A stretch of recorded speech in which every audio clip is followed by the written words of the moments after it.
questions. Our next presenter, third presenter, is Professor M.D. Abdul Akunda sir. He is the professor and head of the Department of the Cardiology Department of the Sir Sorimullah Medical College. And he is also a founder and president of Heart Failure Research Foundation. He will give the talk about heart failure with recovered ejection fraction. Now the floor is for the sir.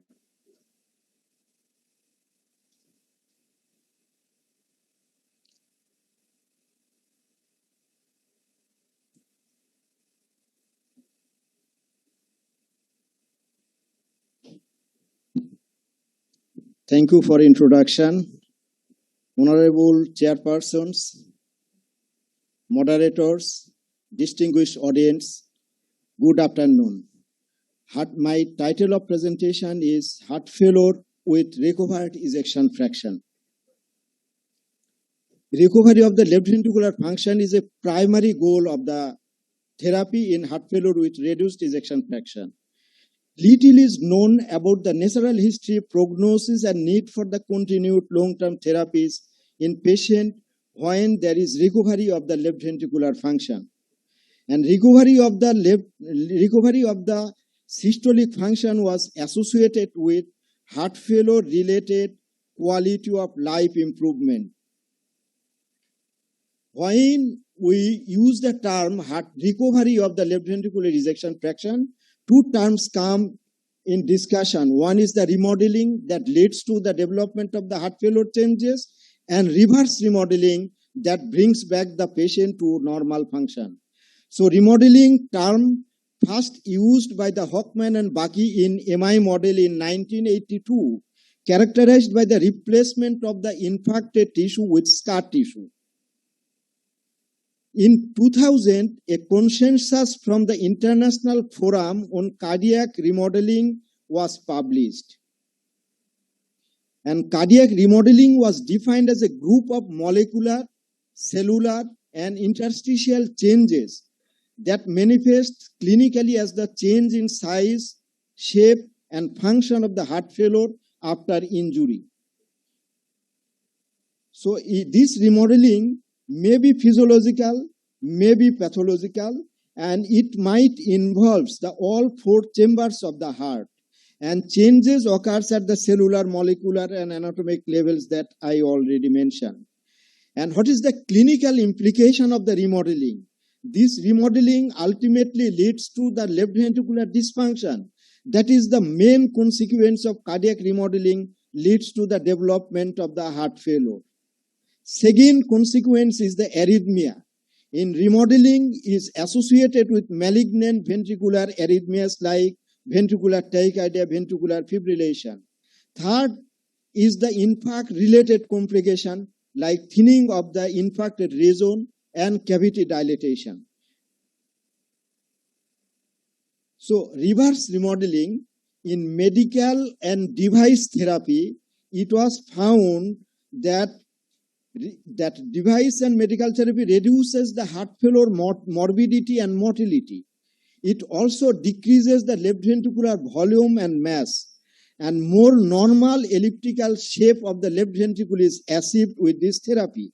So these are due to changes in the myocyte size, structure, and organization, collectively referred as the reverse remodeling.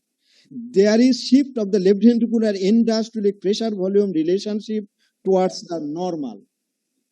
This is the diagrammatic remodeling where the medical and device therapy cause the reverse remodeling ultimately leads to the full recovery with ejection fraction more than 50%, or it may cause the partial recovery where the ejection fraction remain between 40 and 49. And some group does not recover at all, remaining the ejection fraction less than 40%. So key points in reverse remodeling is the process by which failing myocardium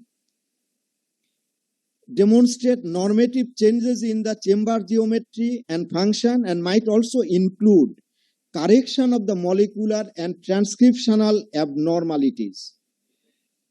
Despite the evidence of reverse remodeling, numerous abnormalities in the myocardial transcriptome, metabolism, and extracellular matrix persist, supporting the concept that myocardial remission is distinct from the myocardial recovery. Reverse remodeling of the LV can occur spontaneously in variety of different settings. Recovery of the left ventricular function occurs in significant proportion of individual, even when the severity of the heart failure and cardiac dysfunction is severe. In lymphocytic myocarditis or periparietal cardiomyopathy, spontaneous recovery occurs in 40 to 50% patients. This is the diagrammatic representation where there is chance of recovery of the myocardial function. The heart failure, when develops due to excess hemodynamic changes or some neurologic activation, some pathologic immune response, toxic insult, or abnormal energetic, there is chance of reverse remodeling, and ultimately the patient develops recovery from the heart failure by either some medical management spontaneously, CRT, revascularization, or some device therapy. So predicting the reverse remodeling in different parameters like clinical parameters includes the non-ischemic etiology, lower duration of the heart failure, female gender has got the higher chance of recovery, if and the absence of left bundle block, or if left bundle block is present with CRT therapy. Genetics factor, echocardiographic finding, as well as some biochemical parameter also predicts the reverse remodeling. So reverse remodeling represents a multi-level reversion towards the normal myocardial phenotype with two different outcomes. One is the myocardial remission and another is the myocardial recovery. Myocardial remission and recovery basically represents whether it is with the irreversible change or not without irreversible. If it is irreversible change, that is the plastic deformity is called myocardial remission, and myocardial recovery is the irreversible change is not there. This is the diagrammatic representation of the remission and recovery. In remission, there is chance of relapse of heart failure, but in case of recovery, it is a permanent change where there is no chance of changes.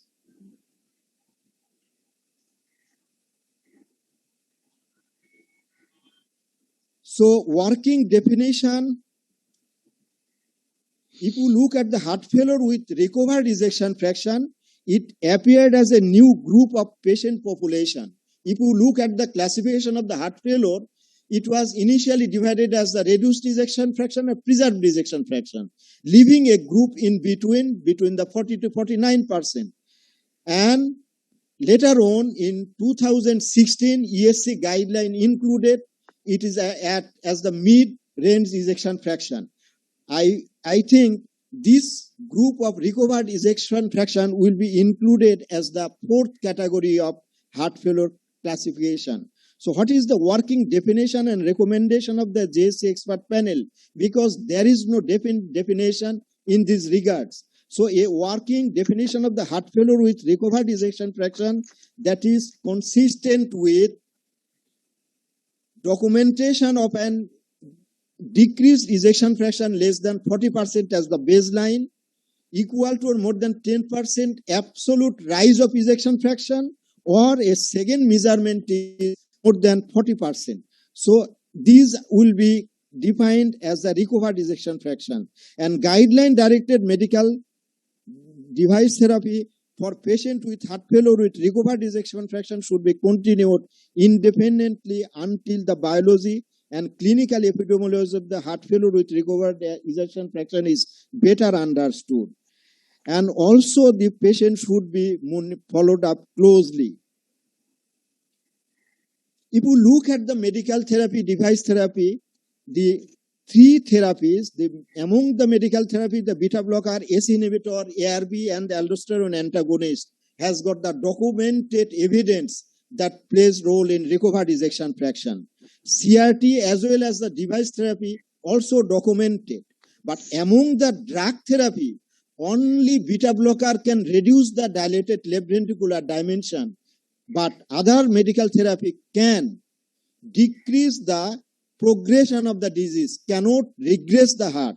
but the device therapy and CRT therapy helps in the regression of the left ventricular diameter. So this is the probability of the death and transplant or ventricular assist device implantation by the ejection fraction. If the patient has got the recovered ejection fraction, there is lower chance of more death and other probabilities, but highest among the low ejection fraction, and preserved ejection fraction remains in between. And if you look at the repeated hospitalization, the recovered ejection fraction and preserved ejection fraction group shows the similar rate of hospitalization, but it is higher among the reduced ejection fraction. GLS in echocardiography is an important parameter for the assessment of the recovery of the left ventricular function in heart failure group. If the normal strain is found in GLS assessment, the event-free survival is higher than those without the abnormal strain. So some important information includes the patient with ischemic cause also shows the similar survival and combined endpoint like the non-ischemic etiology. 79% patient with the recovered ejection fraction has got abnormal GLS. 96% patient with showed a normal diastolic function at the time of normalization of the left ventricular ejection fraction. So this is the parameter by which we can differentiate from preserved ejection fraction. And abnormal GLS was associated with significant worse outcome of all-cause death and hospitalization due to heart failure. This is a very important slide by which I will end the presentation. The 0 point is considered when the diagnosis of the recovered ejection fraction is established. So diagnosis of the recovered ejection fraction time is variable. It may be between 3 to 6 months, or it may take more than 12 months to develop recovered ejection fraction. After the diagnosis of the recovered ejection fraction up to 1 year, the patient should be followed up by clinical assessment, ECG and NT-proBNP at 3 months interval, and echocardiography at 6 month interval. After 12 months to onward, up to 30 months, the echocardiography should be done at 6 month interval, and clinical examination, ECG and NT-proBNP also should be assessed at 6 month interval. But after that, the echocardiographic evaluation should be at 1 to 3 years interval on the basis of this. So in conclusion, I will say this is the historic building of Sir Solimullah Medical College, from which we have organized the program and we are serving there. This is the setting sun. When the patient develop heart failure, they seems that they think they are not survive for long period, the setting sun. But recovery of the heart failure is the hope to build a new home. With these few words, I thanks everybody for patient sharing. Thank you very much.